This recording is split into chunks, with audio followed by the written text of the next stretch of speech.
میدان محشر میں جہاں ساری مخلوق جمع ہوگی، حساب کتاب کے لیے جلوہ فرما ہوں گے۔ اس دن صحیح طور پہ ملک صرف رحمان کا ہی ہوگا، اور یہ دن کافروں پہ بڑا بھاری ہوگا۔ اس دن ظالم شخص اپنے ہاتھوں کو چبا چبا کر کہے گا، ہائے کاش میں نے رسول صلی اللہ علیہ وسلم کی راہ اختیار کی ہوتی، ہائے افسوس کاش کہ میں نے فلاں کو دوست بنایا ہوا نہ ہوتا۔ اب یہ حسرت ہے۔ اس سے معلوم ہوتا ہے کہ اللہ کے نافرمانوں سے دوستی اور وابستگی نہیں رکھنی چاہیے، کہ صحبت صالحہ سے انسان اچھا اور صحبت صالحہ سے بری صحبت سے انسان برا بنتا ہے۔ اب یہاں پہ جو اللہ تعالیٰ بتا رہے ہیں کہ اللہ تعالیٰ، حدیث میں آتا ہے کہ حضور صلی اللہ علیہ وسلم فرمایا کہ اللہ تعالیٰ ایک ہاتھ میں آسمانوں اور دوسرے ہاتھ میں زمین کو لے کے فرمائے گا، میں ہوں بادشاہ، میں ہوں فرما بردار۔ اب کہاں ہے وہ زمین کے بادشاہ، کہاں ہے وہ اغیار، کہاں ہے وہ منکر لوگ؟ اور قیامت کے دن سب سے بڑی حسرت کیا ہوگی؟ وہ دوستوں کو کوسے گا کہ ان کی وجہ سے وہ دین سے دور ہو گیا۔ یہاں پہ اتنی زبردست یہ آیت ہے، اور کہ یہ قیامت کا دن کو یوم الحسرت کہا گیا، حسرتوں کا دن، اور انسان اس پہ حسرت کرے گا۔ ایک تو یہ حسرت ہوگی کہ کاش اس نے حضور صلی اللہ علیہ وسلم کی بات مان لی ہوتی، ان کی اطاعت کر لی ہوتی۔ دوسری حسرت ہوگی، کاش میں نے فلاں شخص کو دوست نہ بنایا ہوتا۔ انسان اس بات پہ پریشانی کا اظہار کرے گا، اور یہ بھی کوئی حسرت کی بات ہے کہ انسان اپنی دوستی پہ نادم اور شرمندہ ہو؟ جی ہاں، دنیا میں انسان اپنے دوست ہی کے دین پر ہوتا ہے۔ نبی صلی اللہ علیہ وسلم نے بھی یہی بات بتائی کہ انسان اپنے دوست کے دین پہ ہوتا ہے۔ اس لیے ہمیں چیک کرنا چاہیے کہ ہم کن دوستوں کے ساتھ اٹھتے بیٹھتے ہیں، کیونکہ جو دوست، جس طرح کے دوست ہوتے ہیں وہی آپ کا مائنڈ سیٹ بن جاتا ہے۔ ہم کانشیسلی یا انکانشیسلی غیر محسوس طریقے سے اس انسان کے نقش قدم پہ چلنا شروع ہو جاتے ہیں۔ اب یہاں پہ پلیز اپنے بچوں کی بھی کمپنی چیک کر لیں، کن بچوں کے ساتھ آپ کے بچے اٹھتے بیٹھتے ہیں۔ یہاں پہ کہا جاتا ہے کہ اچھے دوست کو آپ صلی اللہ علیہ وسلم نے خوشبو بیچنے والے سے مثال دی ہے۔ جیسے خوشبو بیچنے والے کے پاس آپ بیٹھیں، چاہے آپ خوشبو خریدیں نہ خریدیں، وہ آپ کے جسم کو نہ بھی لگے، لیکن جب وہ بیچ رہا ہوگا تو خوشبو کی بوتل کھلے گی اور اس کی خوشبو آپ کو آئے گی۔ اور اس کے برعکس برے دوست کی مثال آپ صلی اللہ علیہ وسلم نے بھٹی جھونکنے والے کی دی ہے، کہ ایک شخص جو بھٹی جھونک رہا ہو، آگ جلا رہا ہو، دھواں نکل رہا ہو، اور اگر آپ اس کے پاس جا کے بیٹھیں، گپ شپ لگائیں، تو مسلسل دھواں آپ کے اوپر آئے گا، آپ کا منہ کالا کرے گا، آپ کے کپڑے کالا کرے گا۔ تو حقیقت یہ ہے کہ قیامت کے دن دوست دوستوں کے دشمن بن جائیں گے۔ متقیوں لوگوں کے سوا سب ایک دوسرے کے دشمن ہوں گے، سب ایک دوسرے کو بلیم کریں گے، ایک دوسرے کو کہیں گے کہ تم نے مجھے گمراہ کیا۔ آج ہم میں سے ہر ایک کو اس بات کے بارے میں فکر مند ہونا چاہیے کہ اس کی کمپنی کن کے ساتھ ہے، وہ کن لوگوں کے ساتھ اٹھتا بیٹھتا ہے۔ اس کی باتیں، اس کی سوچیں وہی ہو جاتی ہیں جو اس کے دوست کی سوچ ہوتی ہے۔ اس لیے اگر انسان دوستی کے بارے میں محتاط ہو جائے تو بہت سے مسائل حل ہو جائیں۔ ایک شخص نے لیلۃ القدر پائی اور اس نے صرف یہی دعا مانگی، یا اللہ مجھے اچھا دوست دے دے۔ تو لوگوں نے کہا، تم نے تو اپنا وقت ضائع کیا، موقع گوا دیا، اور تم نے کیا مانگا؟ یہ بھی کوئی مانگنے کی چیز ہے؟ تو اس نے کہا ہاں، اس لیے کہ انسان اپنے دوست کے دین پہ ہوتا ہے۔ اگر مجھے ایک نیک دوست مل جاتا اور ایک اچھے انسان کا ساتھ مل جاتا تو میرے لیے نیکی کے رستے پہ چلنا آسان ہو جائے گا، اور اگر نیکی کے رستے پہ میں چلوں گا تو میرا انجام بھی اللہ تعالیٰ جو ہے اچھا کر دے گا۔ اور کہتے ہیں کہ قیامت کے دن نہ صرف یہ کہ دنیا میں، بلکہ قیامت کے دن میں انسان انہی کے ساتھ اٹھایا جائے گا جن سے وہ محبت رکھتا ہے۔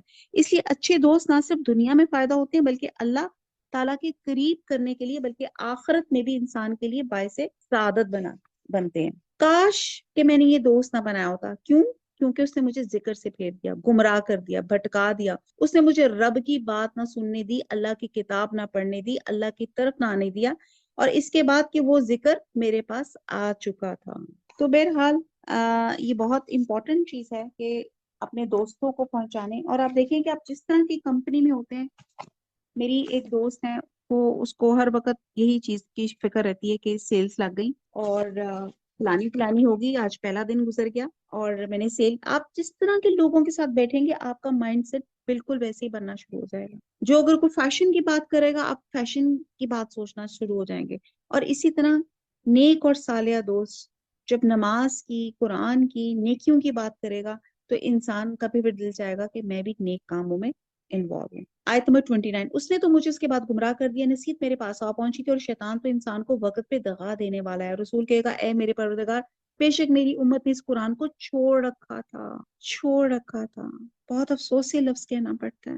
آج ہم نے بھی اس کو چھوڑا ہوا ہے. اور اسی طرح ہم نے ہر نبی کے دشمن بعد گنہگاروں کو بنا دیا. تیرا رب ہی ہدایت کرنے والا اور مدد کرنے والا کافی ہے. کافروں نے کہا اس پر قرآن سارے کا سارا ایک ساتھ ہی کیوں نہ اتارا گیا. اس طرح ہم نے تھوڑا تھوڑا کر کے اتارا کہ اس سے ہم آپ کا دل قوی رکھیں. ہم نے اسے ٹھہر ٹھہر کر ہی پڑھ کر سنایا. یہ آپ کے پاس جو کوئی مسئلہ ہے ہم اس کا سچا جواب اور عمدہ توجہ آپ کو دیں گے.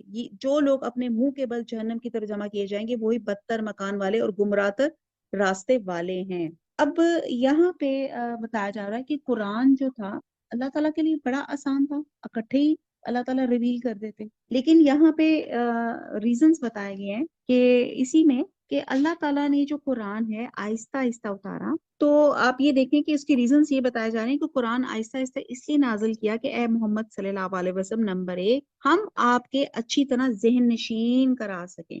اس کا ایک ایک لفظ آپ کے ذہن نشین ہو جائے. نمبر 2 اس کے احکامات اور تعلیمات آپ کے حافظے میں محفوظ ہو جائیں.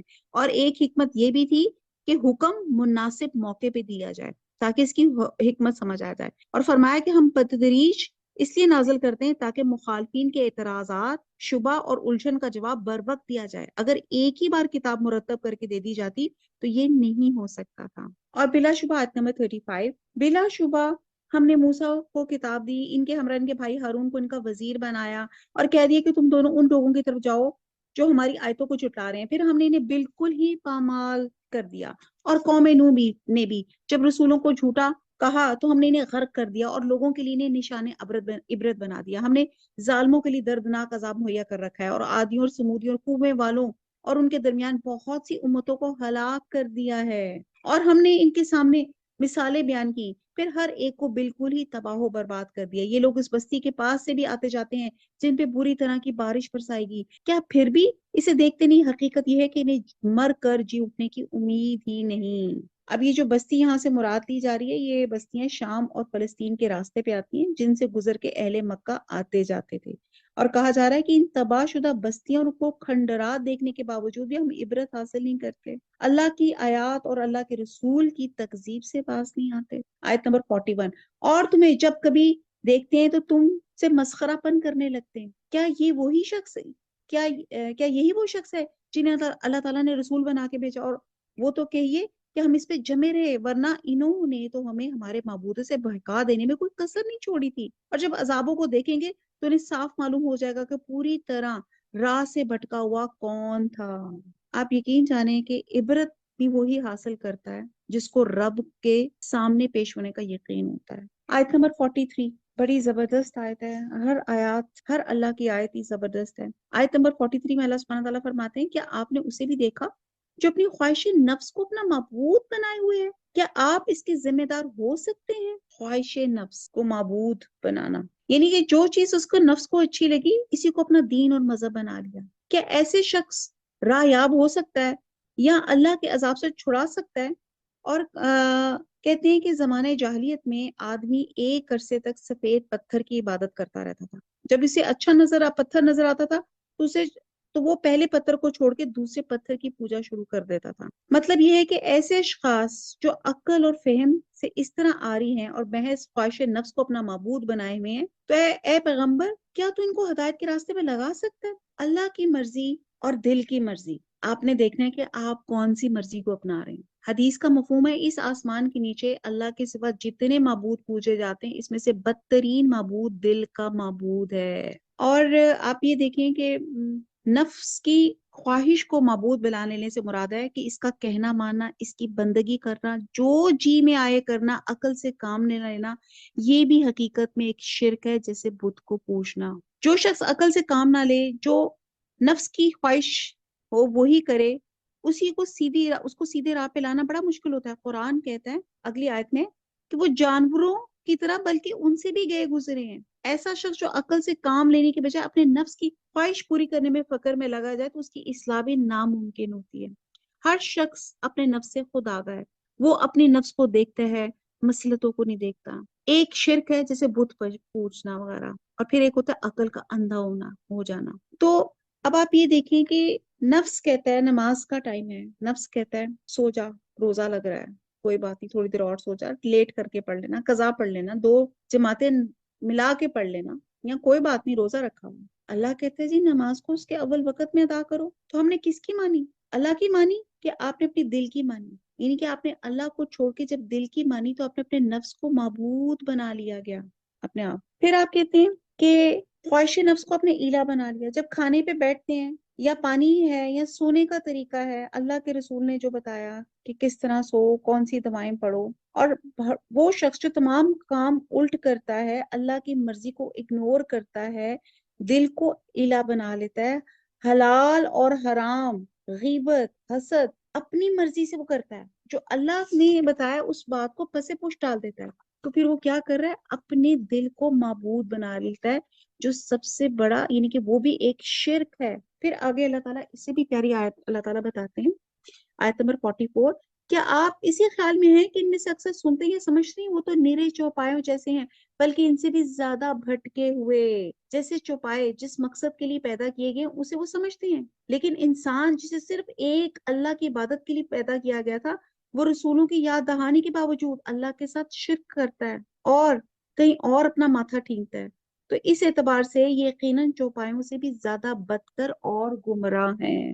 ہم میں سے ہر ایک نے اپنا اپنا جائزہ لینا ہے، نیکی کا تصور، بھلائی کا تصور، ثواب کا تصور، پسند اور ناپسند کے تصور جو میں نے قائم رکھے ہیں کسی بھی چیز کے بارے میں، کیا وہ اللہ تعالیٰ کی مرضی کے عین مطابق ہے، یا وہ میری اپنے من گھڑت ہے، یا میری اپنی سوچ پہ مبنی ہے؟ تو یاد رکھیے اپنا ذہنی ڈھانچہ، اپنے خیالات، اپنی مرضی، یہ سب تو یہیں رہ جائیں گے۔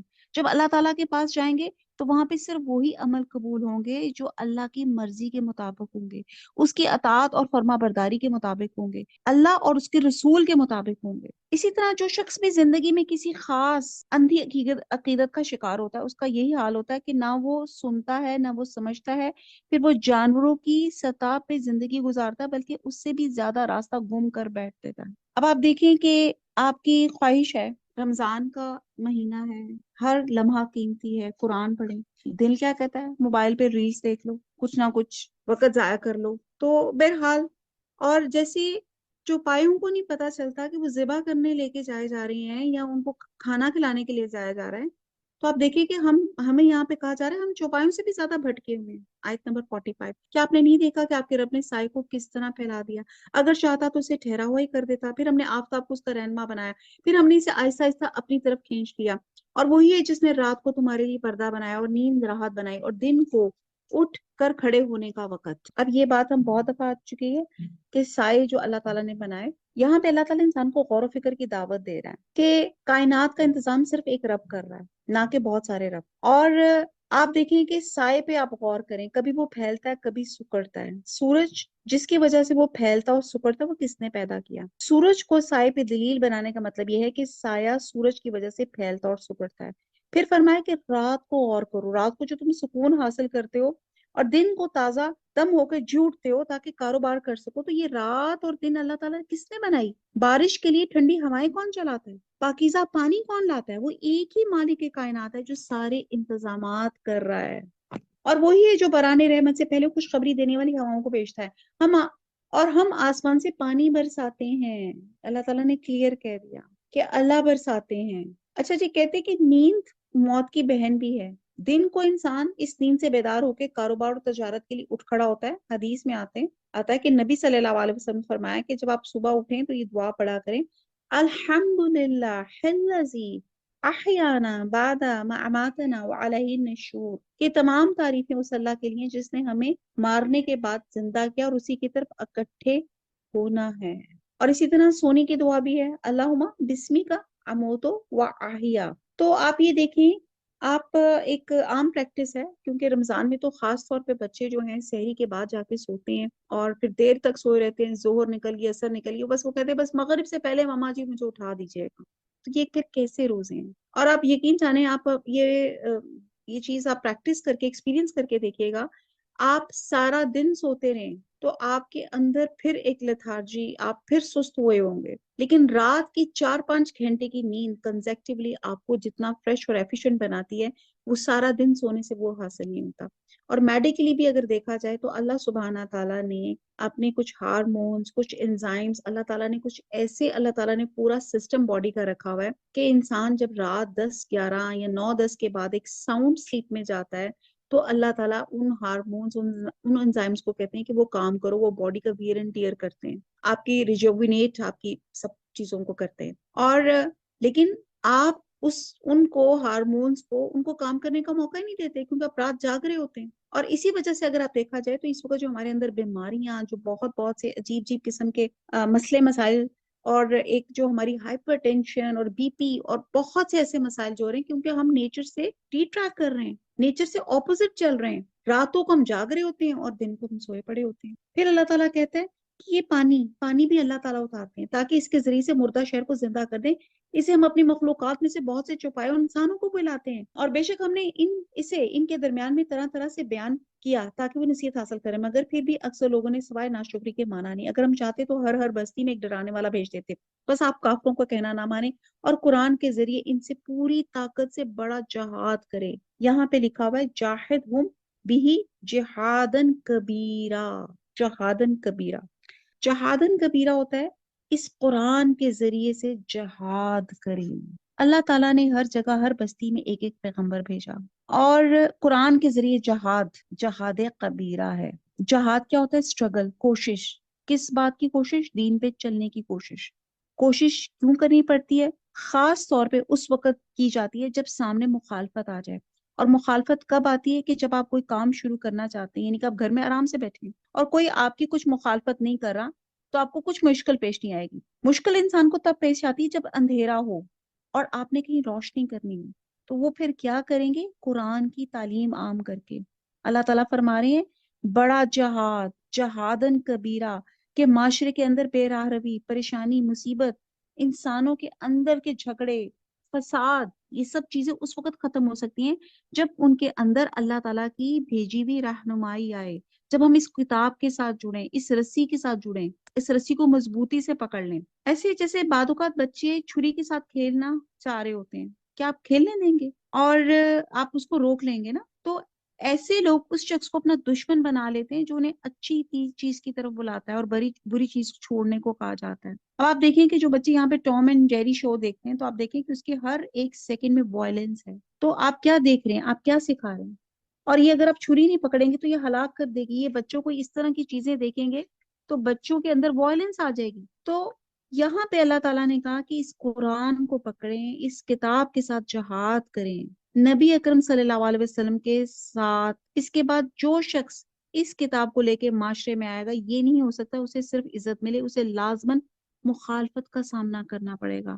اور ان مخالفتوں میں سب سے زیادہ مشکل، ان ساری مشکلات میں انسان قدم با قدم آگے بڑھتا چلا جاتا ہے۔ اور یہاں پہ یہی ہے کہ مخالفت تو آئے گی، آزمائش تو آئے گی، لیکن ہم نے یہ جہاد کرنا چھوڑنا نہیں ہے تاکہ ہم کل قیامت کے دن سرخرو ہو سکے کہ اللہ تعالیٰ جو ہماری استطاعت تھی، جو ہمارے بس میں تھا، ہم نے کیا، ہم نے اپنا وقت، اپنا مال، اپنی کوشش، اپنی جان، اپنی تمنائیں، اپنی آرزویں، ہماری زندگی، سب کچھ اللہ تعالیٰ ہم نے اس راہ میں لگا دی۔